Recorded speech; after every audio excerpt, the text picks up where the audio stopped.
Salut à tous, c'est Funch. On est de retour sur le podcast Espoir. Aujourd'hui, on a l'honneur de recevoir Mustapha Sonko. C'est un réel plaisir. Bienvenue sur la plateforme. Comment vas-tu?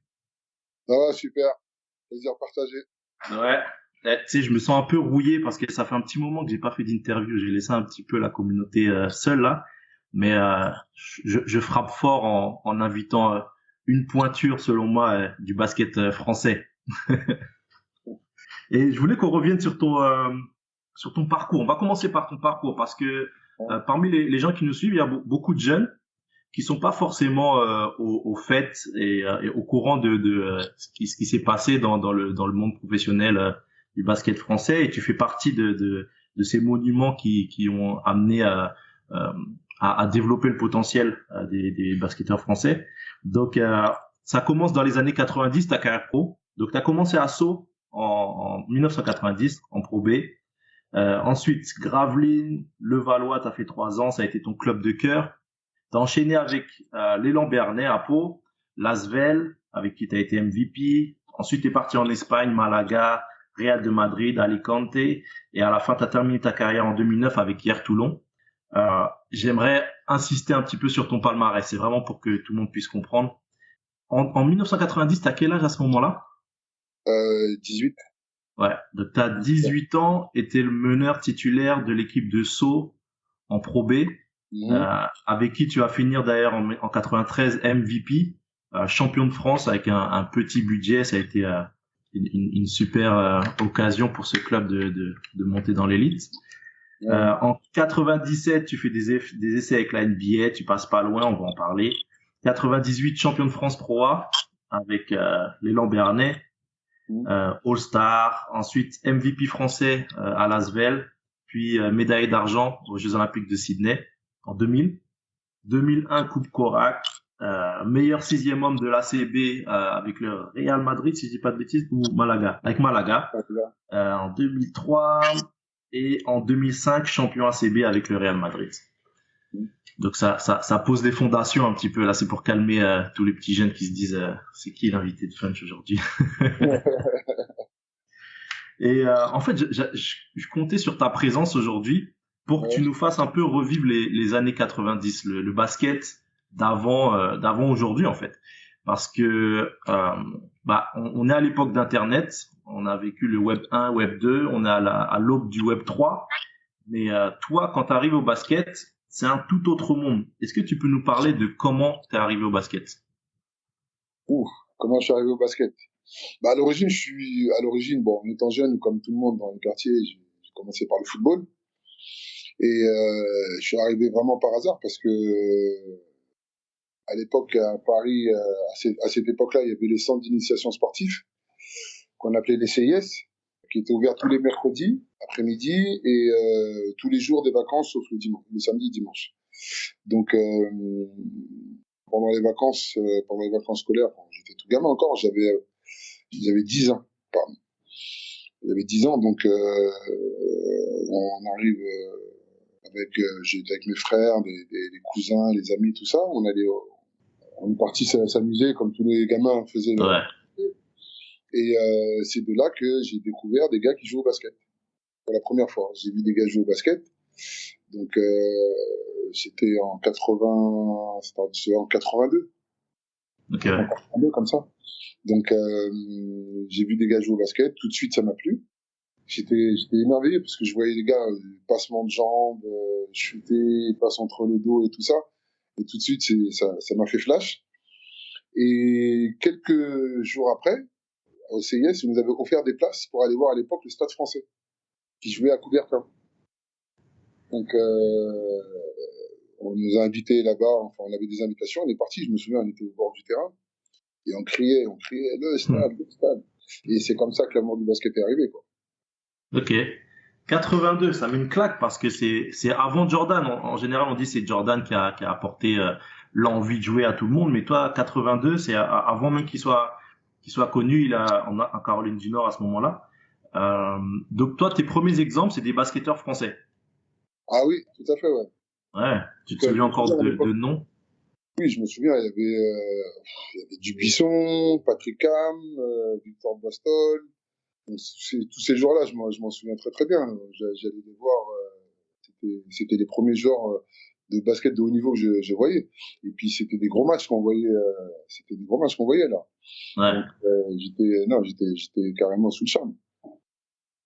Et donc après ces initiations, tu nous as parlé du stade. C'est le club que tu as intégré par la suite, c'est ça, hein? Voilà. Donc à la suite de ça, bon, j'étais encore à l'école primaire. Donc arrivé, j'étais au CM2, je me souviens. Je prenais un ballon comme ça dans la cour et puis je commençais à jouer, à m'amuser. Bon, je savais pas encore jouer, mais je faisais ce que je pouvais. Et ça a commencé comme ça. Et puis après, je me suis dit, bah, l'année d'après, j'avais 11 ans en fait, et je me suis dit, je vais aller m'inscrire au Stade Français parce que c'était le seul club que je connaissais à l'époque, quoi. Ouais. Parce que c'est eux qu'on avait été voir jouer. Donc je me suis dit, je vais aller les voir jouer. Je suis parti au Stade Français, c'était au Stade Général André. Donc là, on a commencé là-bas, et puis c'est là-bas que j'ai commencé à Benjamin à l'âge de 11 ans. Ouais. Ok. Et comment ça se passe? Ben justement, tu nous as dit que tu joues dans la cour, après tu vas au match. C'est des rencontres. C'est là où j'insiste pour les jeunes, c'est que c'est une époque où on n'a pas Internet, on n'a pas de smartphone. C'est pas il y avait que le téléphone fixe. Voilà, il y a que le téléphone fixe. Et on fait des vraies rencontres. C'est des gens, contact humain qui t'amènent à gauche et à droite. Et toi, t'as beaucoup joué en street. Est-ce que tu avais cette notion-là que moi j'avais quand j'étais petit? Quand j'ai commencé en street, j'ai joué 3 ans en street en playground, avant d'intégrer le club de Massy à l'âge de 11 ans. J'avais ce truc-là de regarder autour de moi s'il n'y avait pas des recruteurs.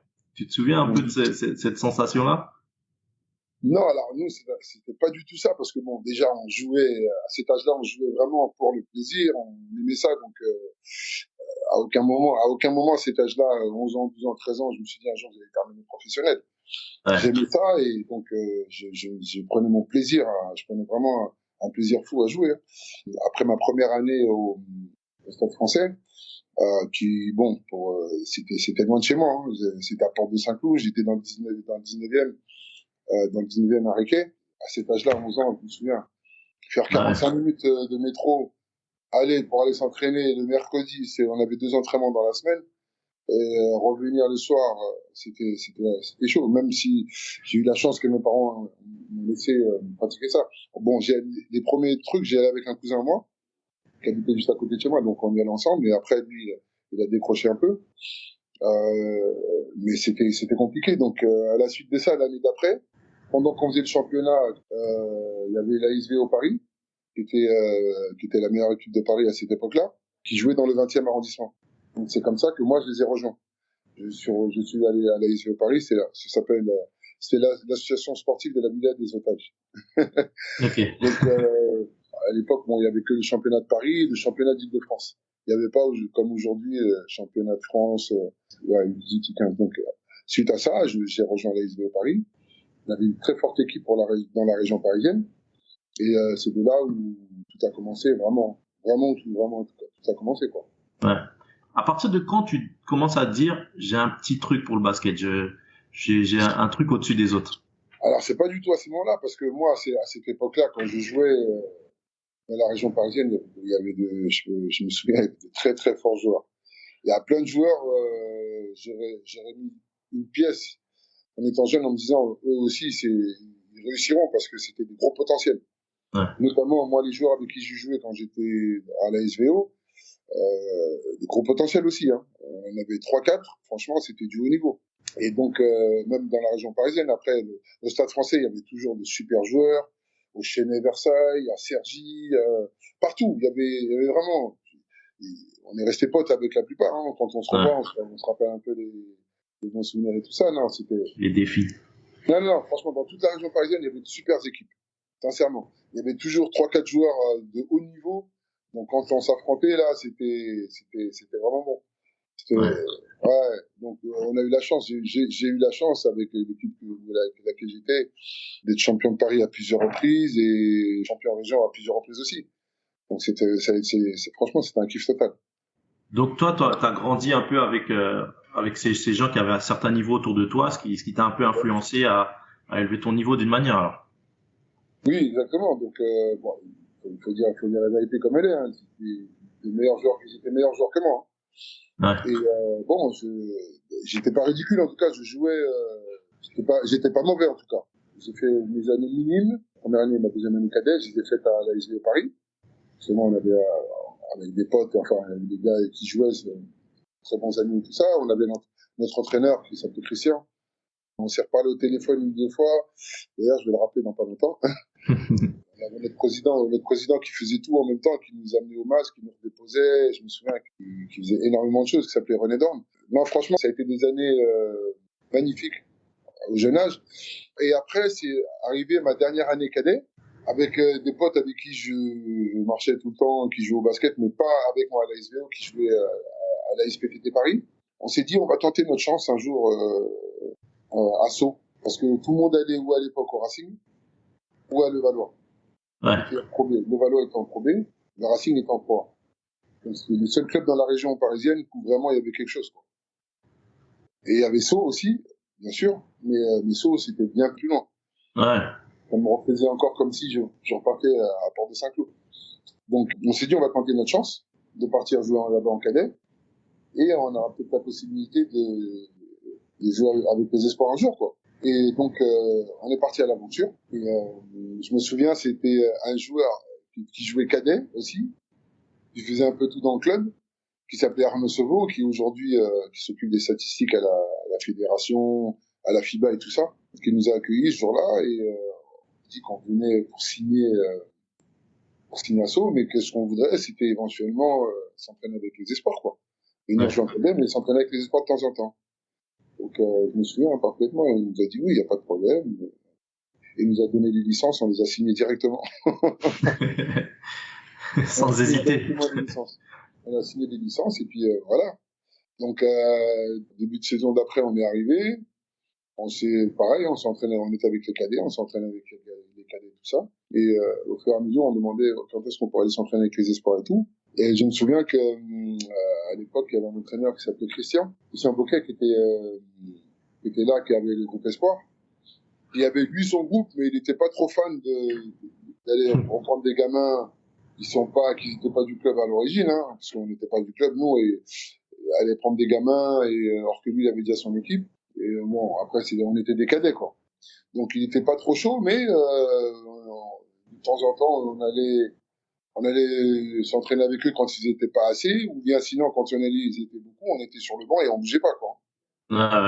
Voilà, on y était, on bougeait pas. Ça a duré toute la saison, pratiquement, où on s'entraînait pratiquement pas avec les espoirs, à part quand il y avait des blessés où ils étaient pas assez. Ouais. Sinon, c'était qu'avec les cadets. Et on arrive à la fin de la première saison, donc on fait le championnat région, on fait la Coupe de France et tout. Et d'ailleurs, je me souviens de cette première année, on était plusieurs mutés. À l'époque, on avait le droit à 3 mutés, je crois, 3 mutés. Ouais. Et on était 5 mutés. Donc, il y en a qui jouaient avec les espoirs, il y en a qui jouaient qu'avec les cadets. Ouais. Donc moi et mon pote avec qui on était arrivé la première année, qui s'appelait Jean Gomis. On appelle gauche d'ailleurs. Un match, je crois, c'était un huitième de finale ou un quart de finale de Coupe de France, je pense, où donc il faut prendre la décision de savoir avec quelle unité on doit jouer. Et je me souviens que là, c'est le président qui avait pris la décision justement de me faire sauter moi et de mettre un autre joueur à la place, qui avait été présélectionné en équipe de France à l'époque et tout ça. Bon, entre nous, à aucun moment je pense que ce joueur-là était meilleur que moi. Ouais. Et pourtant jeune, les joueurs avec qui je jouais, je savais qu'ils étaient plus forts que moi. Je dis pas que c'était pas un mauvais joueur, le gars. C'était un bon joueur, mais je pense que j'étais meilleur que lui. Enfin, les choses ont fait que ils ont décidé de le prendre pour faire le quart de finale, et c'est dommage.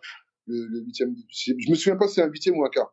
Bon, les choses ont fait que de toute façon on a perdu, mais j'avais quand même un peu en travers la gorge, quoi.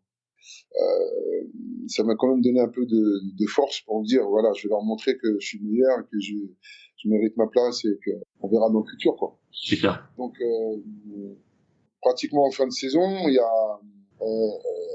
a les espoirs qui préparent, comme aujourd'hui, le trophée du futur. C'était les playoffs à l'époque. Donc, l'entraîneur demande à à mon entraîneur en cadet qui s'appelait Dominique. Qui lui demande que je vienne à l'entraînement pour au cas où s'ils n'étaient pas assez. Je viens pour les entraînements espoirs, mais c'est la même chose. Il me mettait toujours sur le côté. Ouais.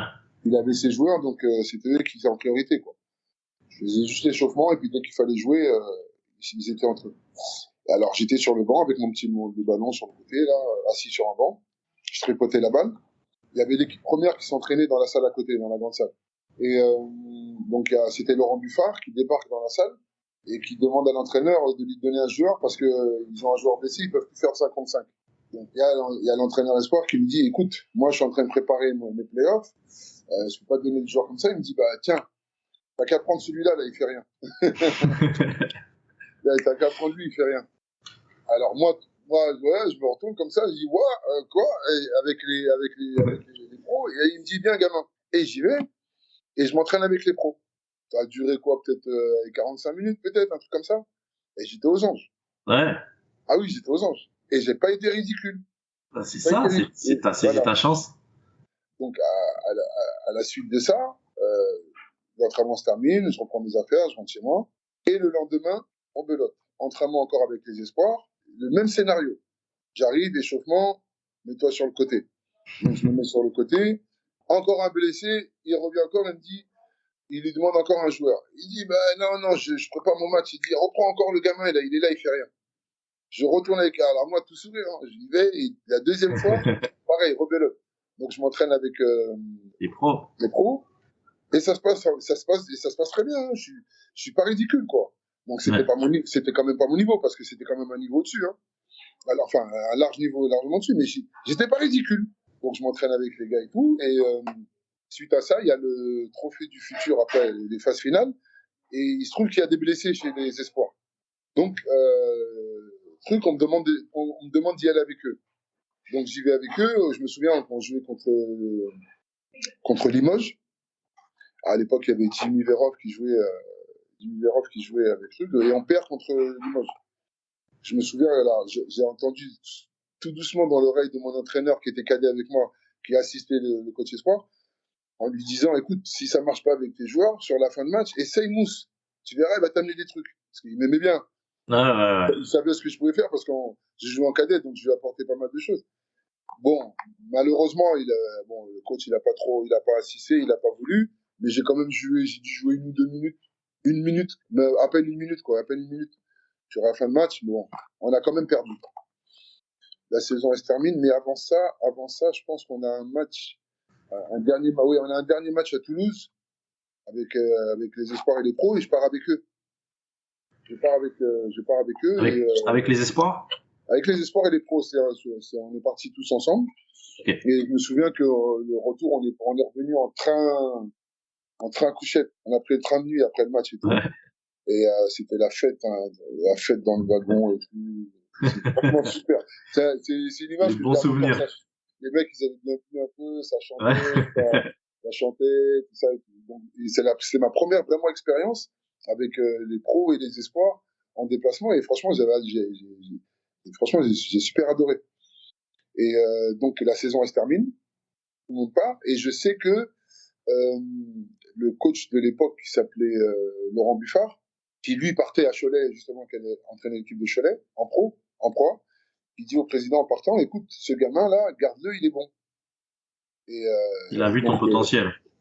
Oui, on pourrait dire. Donc il y a un changement d'entraîneur qui vient, ça devient Alain Weiss. Début de saison arrive, donc moi j'étais avec les espoirs.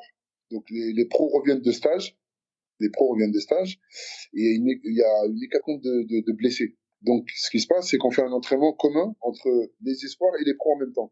Et dès le premier entraînement, j'ai dû taper dans l'œil du coach. À la veille, ça se passe super bien. Entraînement commun qu'on fait, et puis un entraînement, 2 entraînements, 3 entraînements. Et grâce à ça, il me demande de venir m'entraîner de temps en temps avec les espoirs. Avec les pros, tu veux dire, non? Avec les pros, pardon. Ouais. Avec les pros de temps en temps. Bon, il y avait déjà l'équipe au complète, hein. Donc, je faisais mes entraînements avec les espoirs. Après, je m'entraînais avec les pros. Okay. Ou sinon, ça dépendait. Mm-hmm. Et donc, la suite de ça, le championnat commence. Alors, je joue en espoir. On gagne des matchs, on perd et tout. Bon, à l'époque, on avait fait les playoffs. On avait fait les playoffs et tout ça aussi, mais on n'avait pas été champion. Mais super expérience. Donc, au fur et à mesure de la saison, il y avait des blessés et tout. Donc, je me retrouve sur le banc des pros. Ouais. Je ne jouais pas, mais j'étais là, je venais aux entraînements, je me donnais à fond. À l'époque, c'était Fabrice Coursier qui était là. Un super gars avec qui était super gentil et tout ça. Hein. Donc, j'apprenais, je regardais, je venais aux entraînements, dès qu'on me demandait des trucs, je me mettais à fond, j'étais tout le temps à fond et tout. Ouais. Et à la fin de la saison, les objectifs sont pas trop atteints, donc il y a encore quelques changements chez les joueurs. Donc, on avait un joueur qui s'appelait Amadou Keita, qui était chez nous, qui est parti une année, qui est revenu l'année d'après, justement l'année où Fabrice Coursier part, pour reprendre les rênes avec Stéphane Roy. Et pareil, il y avait des objectifs pour que justement on soit en haut de tableau et que on essaie de gagner, enfin essayer de monter et tout ça. Les objectifs aussi cette année-là ne se sont pas passés comme on voulait. À la suite de ça, c'est Amadou Keita qui devait être le patron de l'équipe, enfin le patron de meneur. Et bon, il y a eu quelques petits soucis avant la fin de la saison avec le coach et tout. Donc il a commencé à me propulser comme ça. Et puis c'est comme ça que mon temps est venu. Hein. Et j'ai fait une bonne fin de saison. On pouvait plus faire les playoffs, tout ça, je pense. On pouvait plus faire les playoffs. Mais on fait une bonne fin de saison. On gagne quelques matchs. Je me souviens que on bat le Valois à domicile. Et justement, cette année-là, le Valois montait en Pro A. Et c'est là qu'on avait vraiment un petit budget, peut-être le plus petit budget de la Pro B. Mais malgré ça, bon, les clubs étaient en difficulté et tout ça. Et à la fin de cette saison-là, c'était compliqué pour le club de redémarrer. Donc c'est là que Gravelines est intervenu en voulant me signer rapidement tout ça. Et puis on a trouvé un accord avec Gravelines. Je passe les détails. Hein. On a trouvé un accord avec Gravelines en disant, écoutez, on signe Mousse, on vous le laisse une année de plus avec un transfert. Et l'année d'après, j'appartiens à Gravelines. D'accord. Voilà.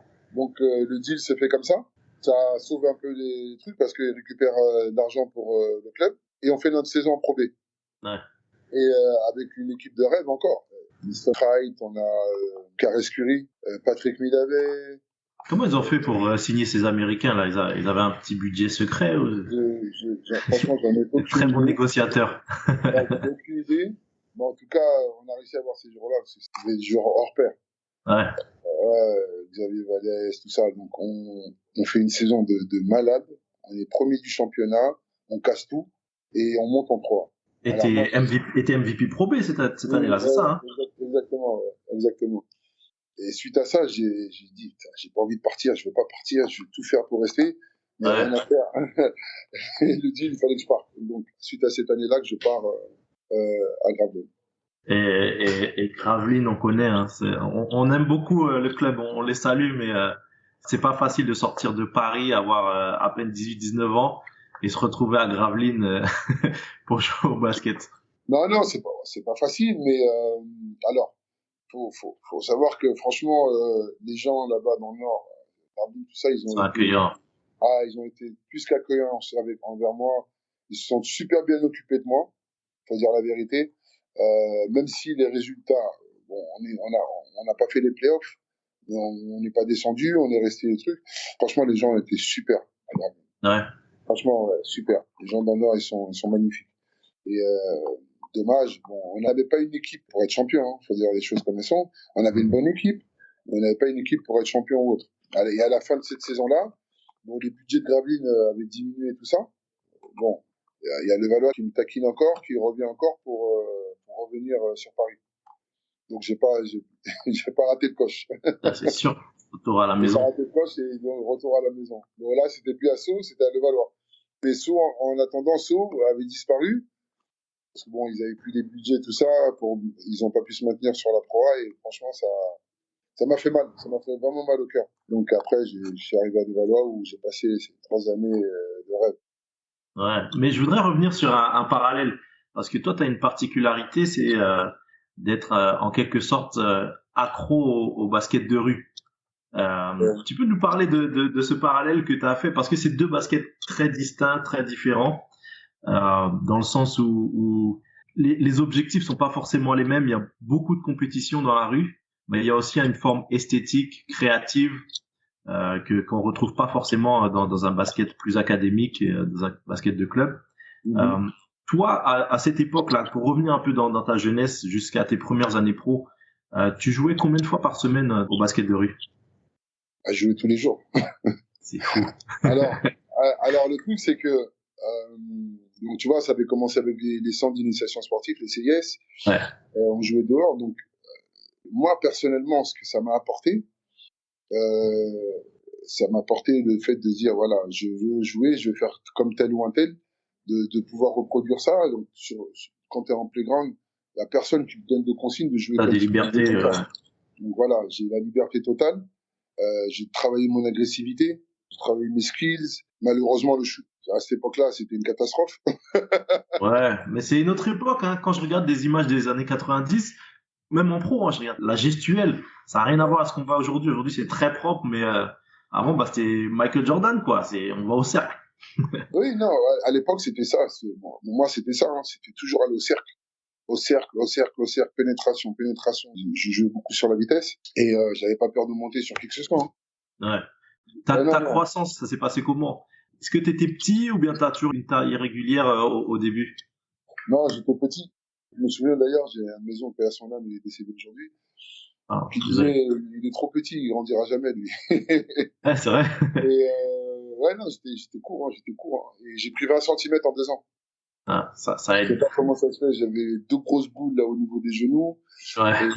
et j'ai pris 20 centimètres en 2 ans et j'ai terminé après, je devais faire appel à un 88 quand je devais avoir 17 ans, après j'ai dû prendre 4 centimètres et c'est là après bon, je me suis arrêté à 92. Ouais. Ouais, non, ça a pas été évident parce que bon, j'ai réussi à grandir, heureusement. Mais, et puis bon, avec ça, j'ai réussi à développer quelques qualités athlétiques. J'aurais te demander comment on fait pour jouer tous les jours dans la rue en ayant en même temps des entraînements pro, entraînements espoir. C'est une addiction. Ah oui, ouais. Le fait de se retrouver, ouais, c'est le fait de se retrouver entre potes, de se taper des barres de 1 Ouais. sur le terrain. On était toujours en train de se challenger, toujours en train de se chambrer Ouais. avec les équipes. Ah, aujourd'hui, on va faire ci, on va faire ça, on va vous faire ci, on va vous faire ça. Dès qu'on sortait des cours, la première chose, poser les sacs, là, on se donnait rendez-vous, on se jaugeait sur le terrain comme il Ouais. faut. Après, je regardais l'heure, là, ah, je suis en retard. Je Ouais. prenais mes affaires en transpiration et tout ça, je prenais mes affaires. Je fraudais dans le métro, je sautais, RER. Je partais jusqu'à Sceaux pour m'entraîner. D'abord, c'est avec les cadets, après avec les espoirs, et puis avec les pros. Ouais. Mais, ouais, toujours. Donc, j'ai toujours la petite excuse. Ah non, il y avait un problème dans les RER. Ah, j'étais chez le dentiste. Ah, Mais euh, justement. j'étais à l'école. Ouais. Toujours raconter des histoires. Comme j'étais tout le temps en retard à l'époque. Ouais, ok. Mais il y a une super anecdote. Euh, faut que les spectateurs, enfin les téléspectateurs de ce podcast aujourd'hui là, prennent le temps de chercher des images de Mustapha Sonko dans les années 90, 80, 90. Il y a une image pour moi, elle a tellement de puissance. C'est cette époque où t'as les dents cassées devant. Ouais, Ça s'est fait en street, en jouant dans la rue. ouais, ah, je me suis bien fait masser. Hein. Ouais, c'est en Ouais. jouant contre les plus grands, c'est ça? Alors, il se trouve qu'à l'époque, euh, quand on allait sur les playgrounds pour aller jouer avec les gars, on jouait toujours contre des plus grands que nous. Parce que nous, on Ouais. était vraiment des gamins. Et à Ouais. l'époque, les gars, ils étaient déjà costauds déjà. Il y avait pas mal de gars. On jouait contre des Ivoiriens.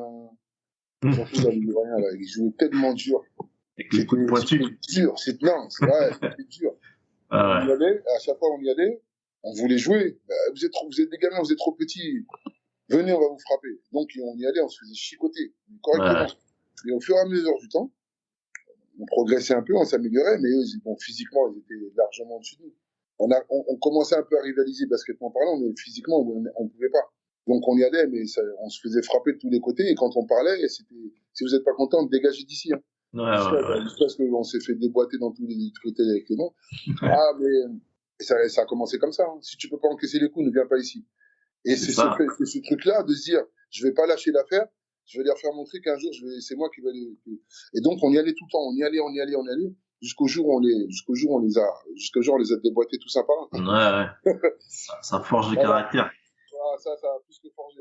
Hein. Ça, Il y a c'est ce ça. documentaire sur YouTube qui s'appelle Mustapha Sonko du playground Des aux Jeux JO, Olympiques. ouais, des playgrounds Ouais. olympiques, comme ça. Et on voit ton coach à l'époque de Sceaux, Alain Weiss, qui parle de Mhm. cette anecdote, qui dit que tous les mercredis, il te couvrait auprès du président parce que il disait bah en fait il est chez le dentiste, mais en fait t'étais sur le terrain de street, on savait très bien qu'on Ah, pouvait vous pas allez t'en jouer. t'en faire sortir. Ça j'adore. Et toi dans ta carrière t'as joué en street jusqu'à quand, jusqu'à quel âge, quelle période à peu près Alors, en j'ai parallèle? joué jusqu'à ce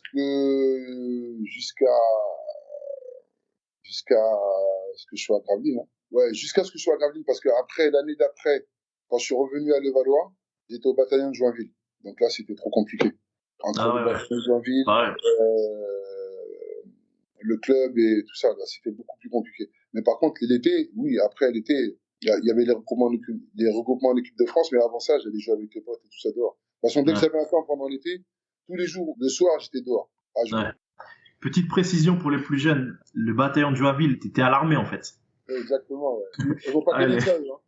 Moi, j'ai pas connu ça, mais évidemment, je sais ce que c'est, mais je pense que les plus jeunes, l'info, elle a dû passer au-dessus de leur tête.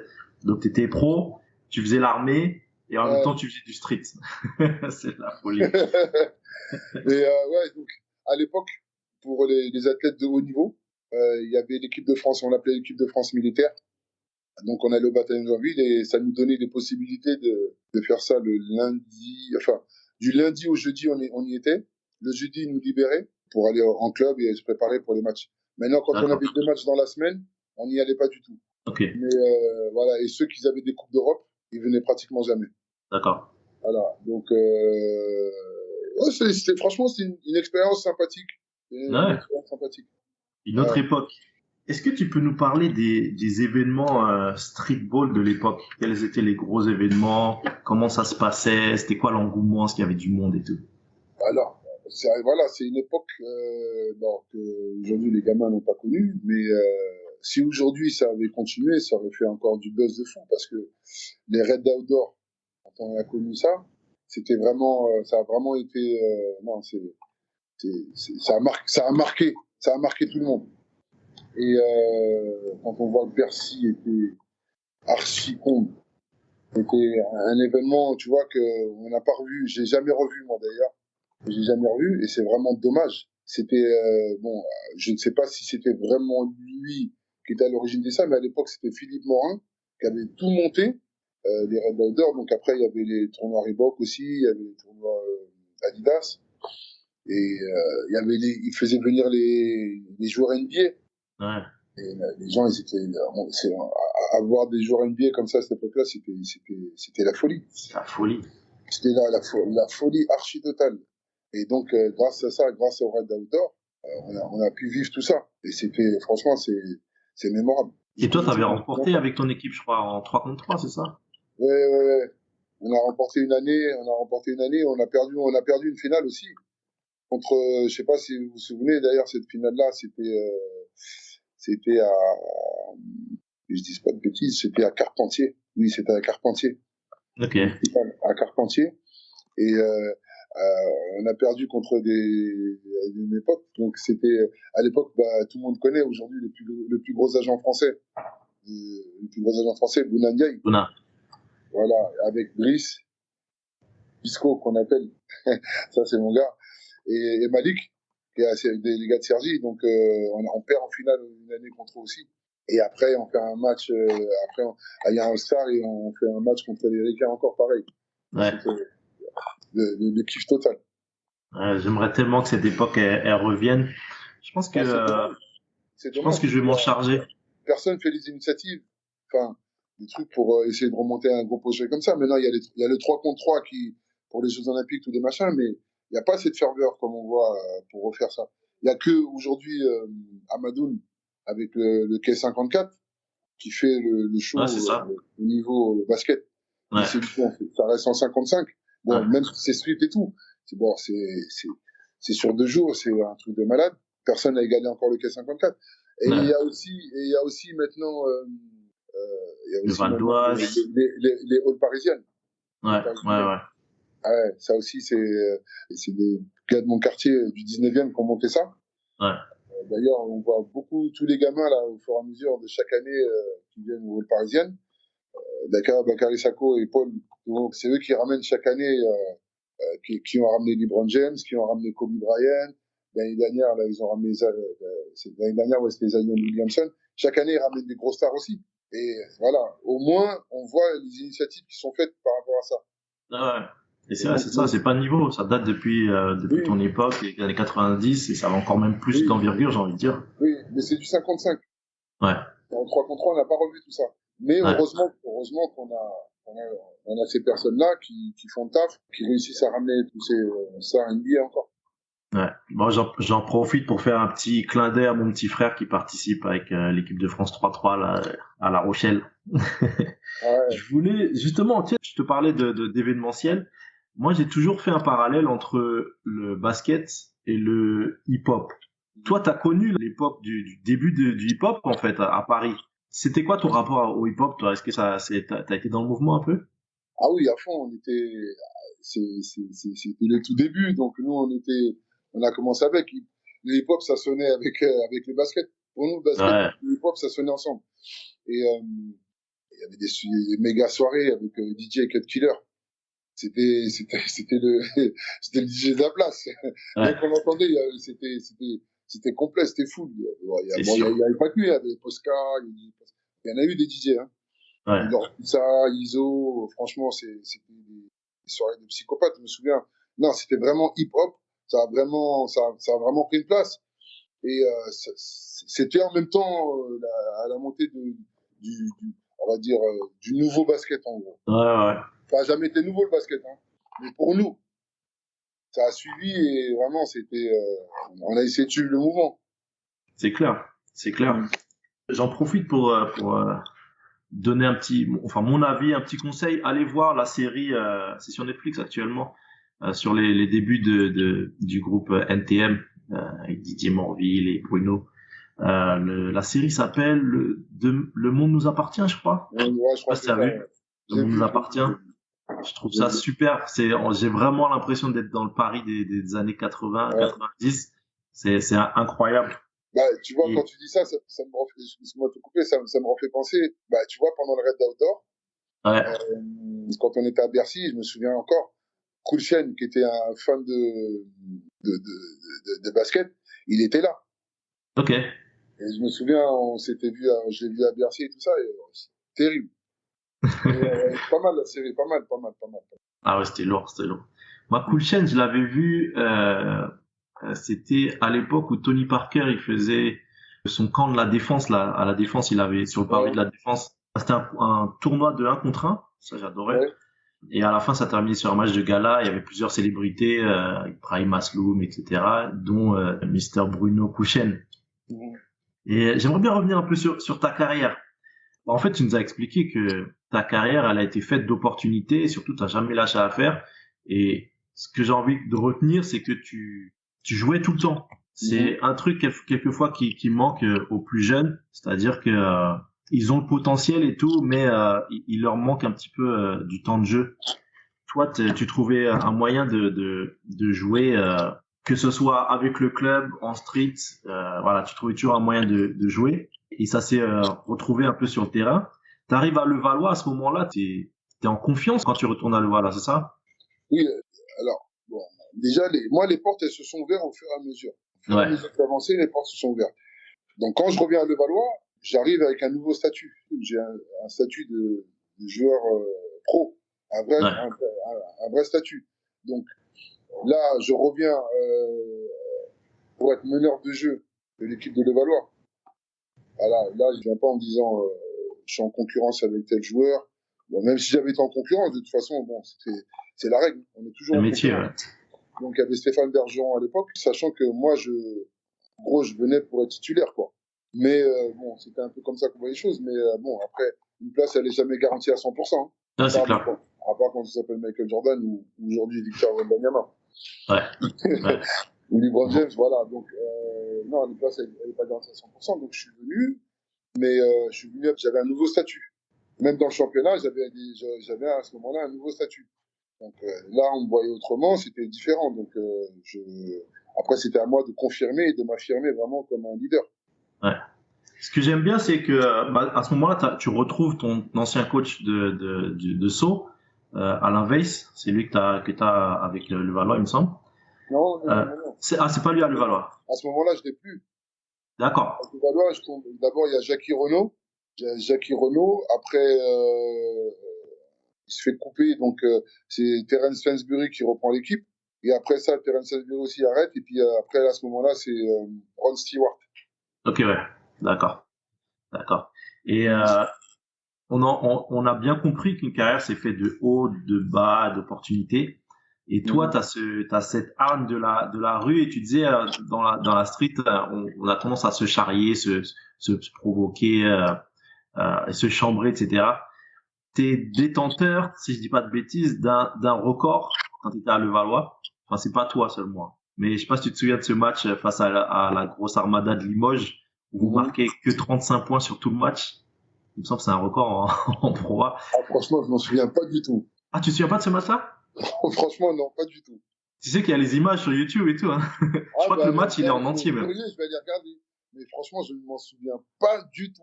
Ah ouais, j'allais te demander c'était quoi ton état d'esprit. Je sais qu'à plusieurs reprises, on a joué contre Limoges, mais ce record que tu me dis là, franchement, je ne savais pas du tout. Ouais, je suis tombé sur le match et ouais, 35 points sur tout le match. Sur 4 cartons, vous avez réussi à marquer que 35 points. Je pense qu'il y a un truc du genre 40 points d'écart ou à la fin, mais bon, c'est la grosse armada.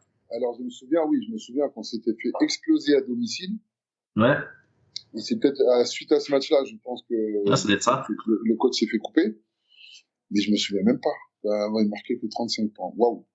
Tu te souviens pas de ton état d'esprit à ce moment-là? Est-ce que ta fierté, elle est touchée, non?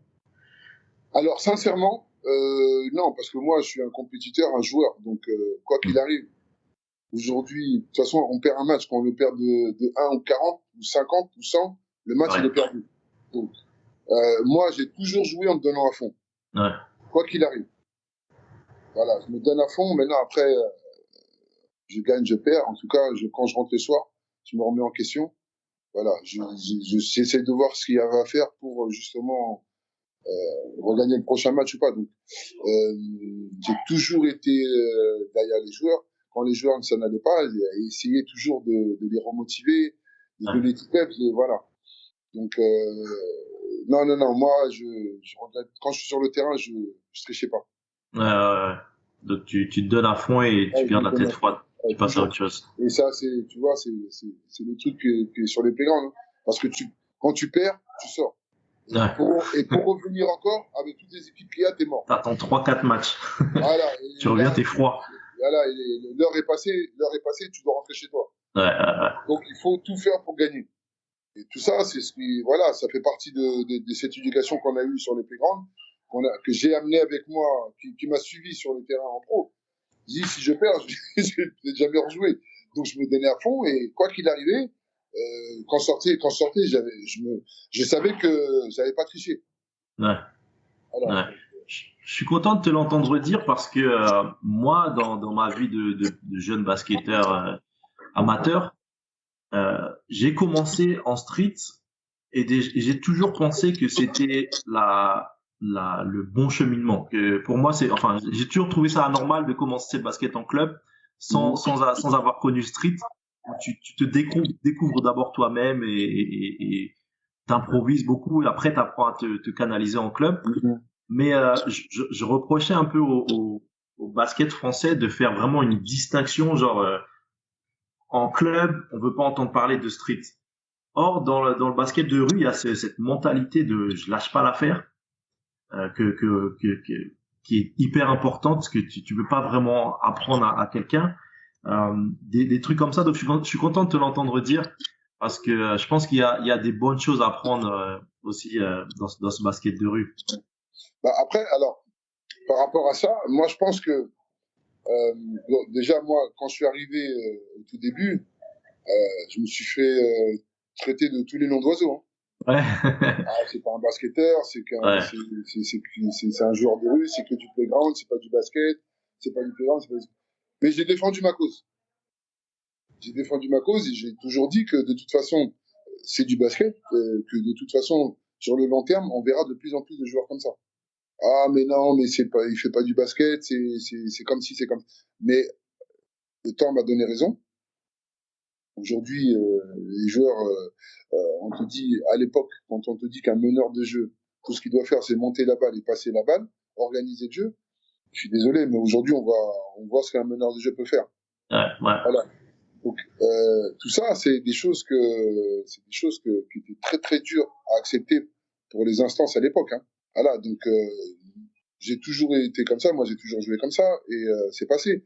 Après, c'est pas forcément le playground qui va donner ce caractère aussi. C'est-à-dire qu'on voit des joueurs, c'est des agneaux dans la vie de tous les jours. Sur les terrains, c'est des agneaux. On pourra jamais les changer. Ouais, c'est clair. Voilà. Donc, il faut avoir, quand on a un caractère assez fort déjà dans la vie de tous les jours et tout ça, ça aide. Et justement, quand on est sur le terrain, après, sur le playground, ça fait que justement, on amène ça aussi, cette énergie-là, et ça nous forge encore plus. Mais c'est pas forcément, enfin ça c'est mon avis personnel, hein. C'est pas forcément que le playground va nous donner ce caractère-là. Ouais. Ça aide, en tout cas ça aide, c'est sûr et certain. Mais moi j'ai vu des gars sur le playground, ils ont jamais voulu qu'on les touche. Ah, c'est mal, là, tu fais, ah, ça va, patati patata, et puis à la fin du compte, ils sont toujours pareils à la fin, hein. Ouais, ouais, Voilà, ouais. moi, je sais une chose est sûre, qu'avec tous mes potes, avec tous les gars joués, c'était la guerre. Et Ouais. le caractère, ils l'avaient tous, hein, parce que on savait que quand on perdait, c'était fini, on pouvait, allait s'asseoir, on allait regarder les gars jouer jusqu'au soir, hein. Ouais. Donc ça, c'était la haine. Et on était vraiment tellement haineux que on refusait ça. Ouais, ouais. Voilà, on était à se battre, mais il fallait qu'on gagne. Ouais. Par tous les moyens. Donc toi, cette art, elle devient un peu de ton entourage. Est-ce que tu tiens aussi de certains, un peu de ton caractère de ta famille, de ce côté-là? Ah non, moi, mes parents, ils étaient trop cool. Ouais. Mon père, il était quand même strict et tout, mais c'était cool. Donc, ça, c'est au fur et à mesure du temps, hein. Ouais. Dans le quartier, là, faut pas se laisser faire. Tu peux pas te laisser faire. Les gars, si tu te laisses faire, à un certain moment, tout le monde te marche dessus, hein. Donc, non, le fait de pas se laisser faire. Bon, j'ai quand même quatre frères. J'ai même quatre frères, deux grands frères, deux petits frères. Euh, Tous les jours, hein, au quotidien, là, dans la maison, là, il faut, il faut pas se ramasser, même si tu sais que le grand frère, il est loin, mais bon, tu fais toujours un peu le héros, le malin. Qu'est-ce qui a Et, terminé les céréales? voilà, mais, non, non, après, comme je t'ai dit, hein, quand t'es sur le terrain et que tu te fais casser la gueule, là, par des grands, et que tu veux résister, là, tu résistes, mais bon, tu sais que t'as pas la force, et au fur et à mesure, tu reviens tous les jours, tous les jours, tous les jours, c'est que, hein, le fait de prendre des coups tout le temps comme ça, c'est quand même quelque chose. Ah, Et c'est ça, clair, ça forge. voilà. C'est clair. Et Franchement, ça a été peut-être la meilleure école que j'ai eue, hein. ça, c'est ce que j'avais envie de te faire dire. Et pour revenir à ta carrière en 97, t'enchaînes avec l'élan béarnais.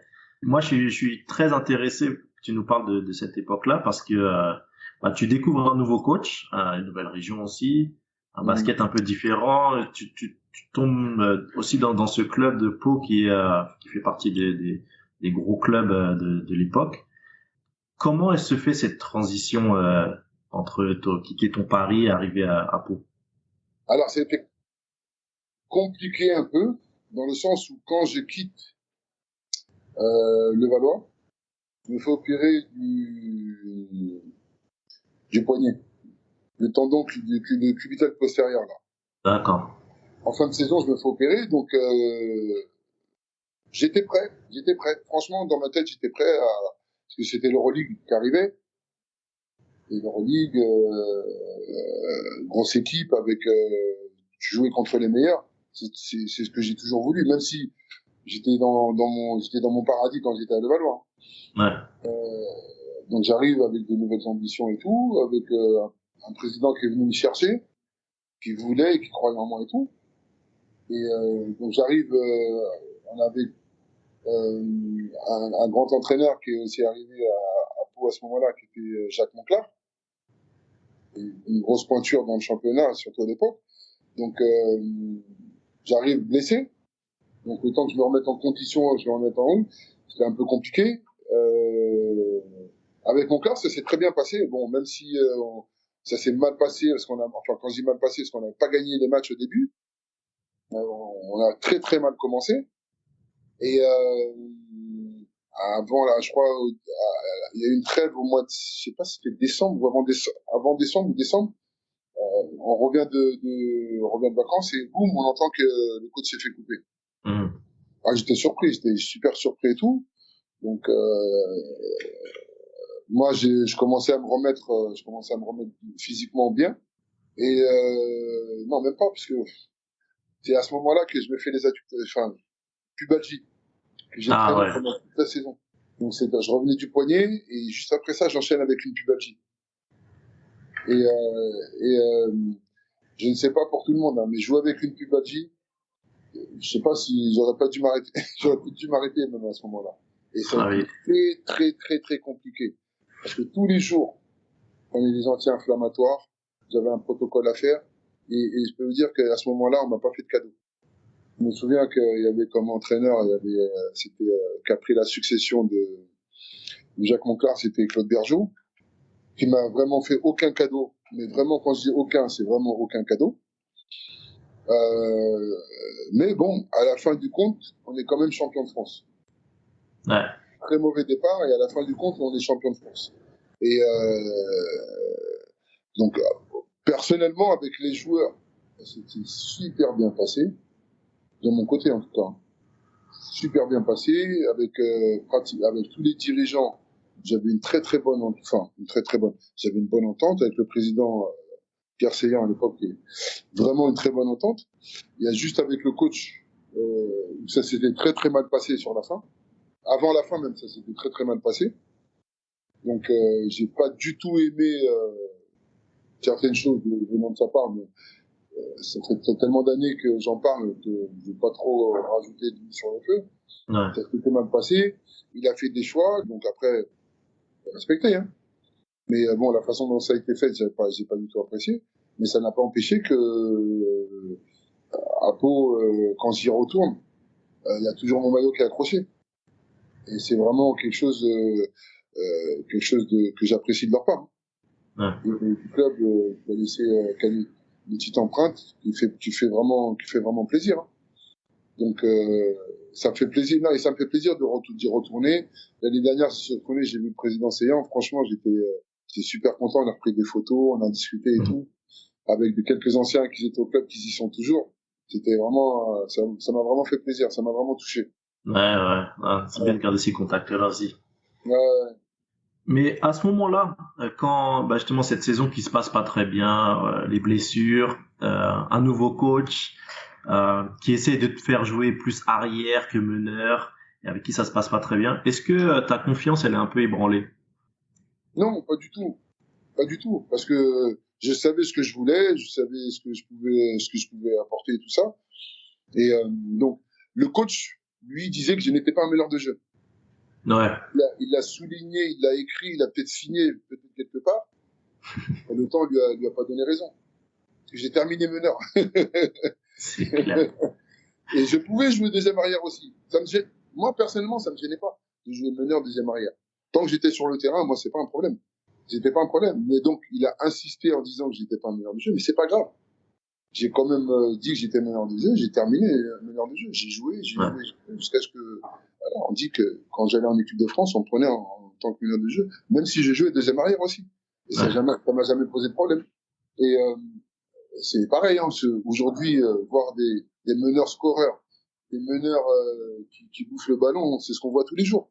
ouais, Voilà. c'est clair. Donc, c'est arrivé à un moment où le basket était en train de, on va dire, entre guillemets, d'évoluer un peu. Parce que chaque année, le basket, il évolue. Aujourd'hui, on voit que des athlètes sur le terrain.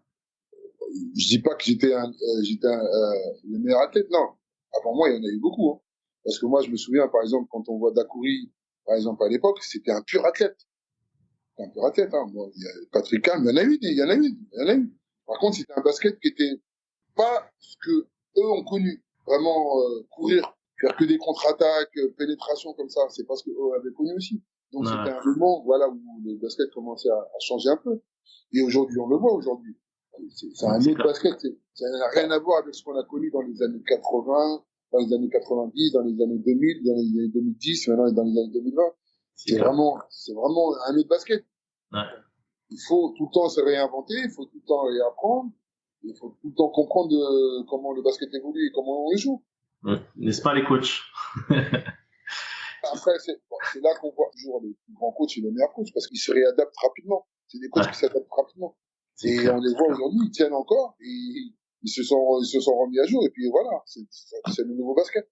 Je voulais revenir un peu sur cette étape-là de ta carrière, parce que je pense que pour tout basketteur pro français, ou même pas français, hein, mais c'est une étape obligatoire. Passer d'une situation où on a des coachs avec qui ça se passe bien, et ensuite on retrouve un coach qui on n'a pas sa faveur, etc.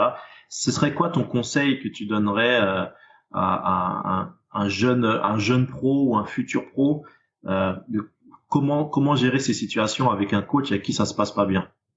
Alors, moi, ça m'est arrivé qu'une seule fois dans toute ma carrière. C'était quand j'étais à Pau. Tous les autres entraîneurs que j'ai eus, les managers que j'ai eus, ça s'est toujours très très bien passé. Maintenant, là, le conseil que je donnerais à un gamin avec un coach si ça se passe pas bien, je vais lui dire, prends ton mal en patience, tu attends ta fin de saison, tu serres les dents, tu travailles comme jamais. Tu travailles comme jamais, et de toute façon, quoi qu'il arrive, le coach, il voudra pas de lui ou autre, il faudra juste lui faire montrer dans le futur qu'il a eu tort, qu'il t'a négligé ou autre, mais bon, ne pas rentrer en conflit pour, justement, aussi pour le bien de l'équipe, hein.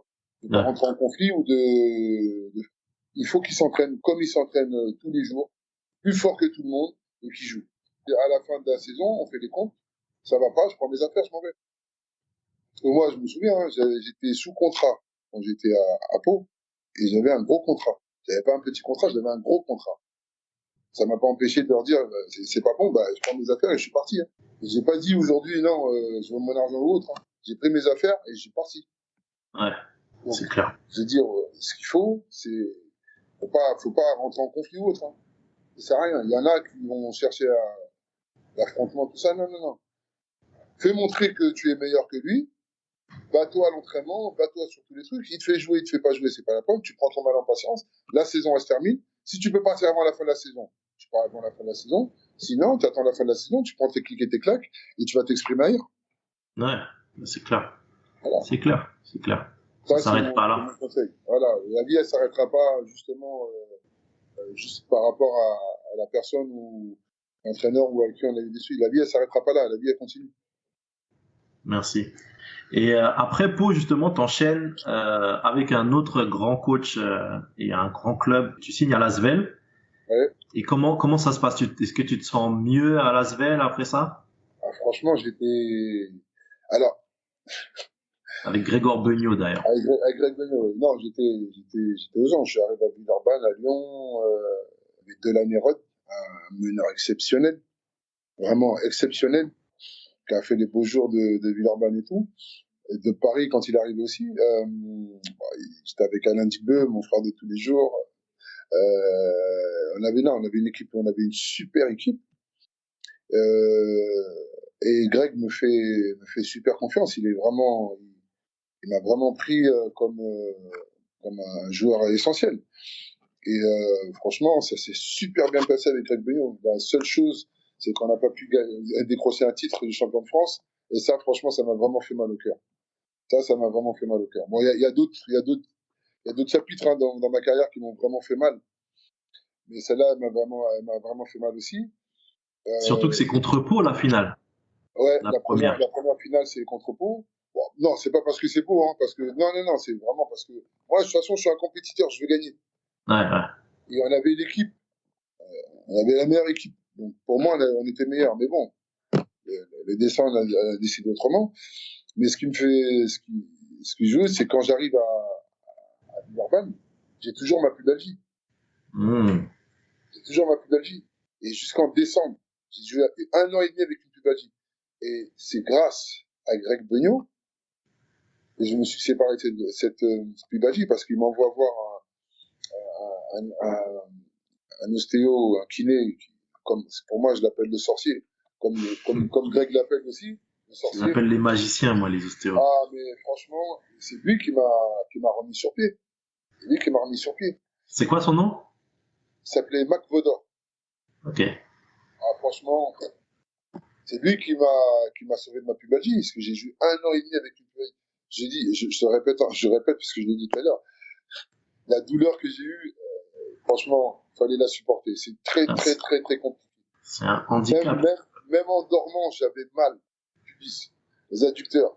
Ouais. Je souffrais la nuit, je m'en souviens parfaitement. Pour commencer quand j'allais jouer les échauffements, j'avais tellement mal. Anti-inflammatoire, anti-inflammatoire, anti-inflammatoire, anti-inflammatoire, j'en ai mangé, hein. Et bon, j'ai joué avec la douleur, hein. J'ai Ouais. serré les dents et ça, voilà, les gens ne vont jamais dire oui, il était blessé en fait. Et je l'ai fait. Ouais. On parlait de l'évolution du basket, notamment stratégique, du coaching, etc.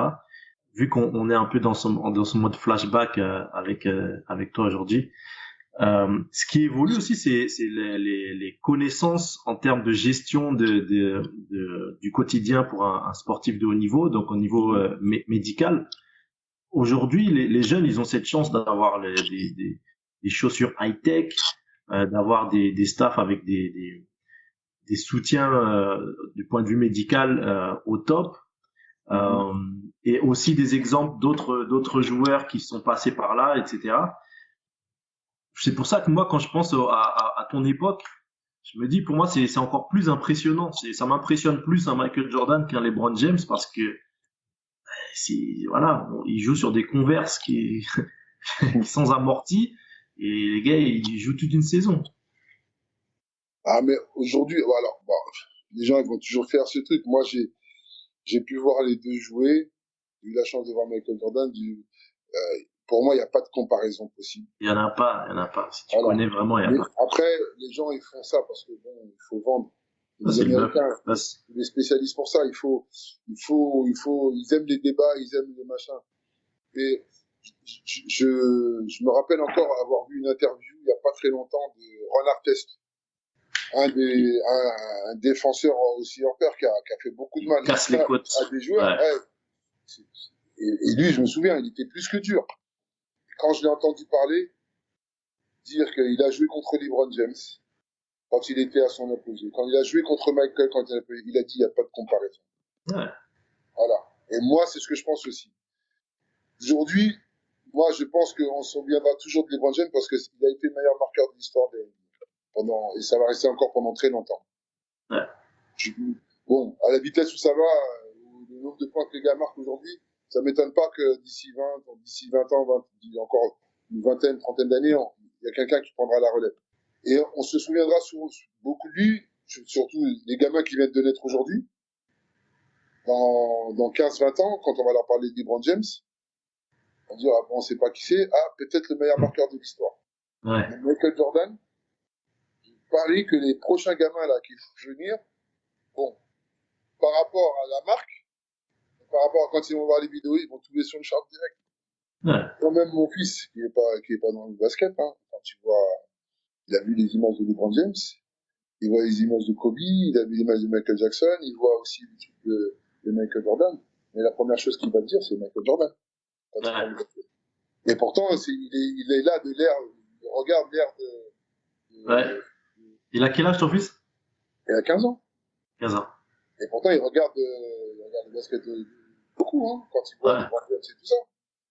Mais, tu lui dis, il dit non, c'est Michael Jordan. Non, non, et quand il voit, et imagine-toi, hein, c'est, aujourd'hui, les images, les vidéos qu'on peut voir, les ralentis, tout ça, c'était pas aussi perfectionné qu'aujourd'hui. Ouais, c'est clair. Donc imagine-toi, tu vois ça à l'époque, tu refais des images, les gens ils vont être comme des dingues. Ah oui, c'est à la couverture d'aujourd'hui à l'époque de Jordan, mais je pense que les gens se rendaient Voilà, compte. il a amené le basket Le à gars, un il marche sur les niveau, nuages. il a amené un niveau de basket où aujourd'hui même les gens continuent de s'inspirer de lui au niveau mental et basketement parlant. C'est clair. C'est clair.